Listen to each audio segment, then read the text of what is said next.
Welcome to PM7 politics. Karnataka ముఖ్యమంత్రి సిద్ధరామయ్య మరోసారి సంచలన కామెంట్స్ చేశారు. మన హిందూ సమాజంలో నిజంగా సమానత్వం ఉంటే ఎవరైనా ఎందుకు మతం మారుతారు అని ఆయన ప్రశ్నించారు. మానవత్వం ఉంటే అండరంటితనం ఎందుకు వచ్చింది?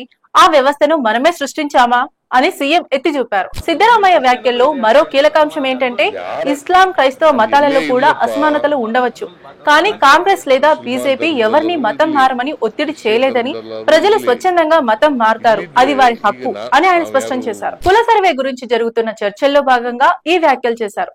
సిద్ధరామయ్య కామెంట్స్ పై బీజేపీ ప్రతిపక్ష నాయకుడు ఆర్ అశోక తీవ్రంగా స్పందించారు. సమానత్వంపై ముస్లింలను ప్రశ్నించే ధైర్యం మీకుందా అని ఆయన సవాలు వేశారు. మరోవైపు బీజేపీ అధికార ప్రతినిధులు మాట్లాడుతూ ఇస్లాం, క్రైస్తవ మతాల్లో కూడా అసమానతలు ఉన్నాయి, కానీ ముఖ్యమంత్రి కేవలం హిందూ మతాన్ని లక్ష్యంగా చేసుకోవడం సరికాదు అని విమర్శించారు. ఒకవైపు కాంగ్రెస్ నాయకులు సిద్ధరామయ్య వ్యాఖ్యలను సమర్థిస్తుండగా, మరోవైపు బీజేపీ నేతలు వాటిని హిందూ వ్యతిరేక వ్యాఖ్యలుగా ఖండిస్తున్నారు. దీంతో ఈ వివాదం కర్ణాటక రాజకీయాల్లో మరింత వేడిని రేపింది.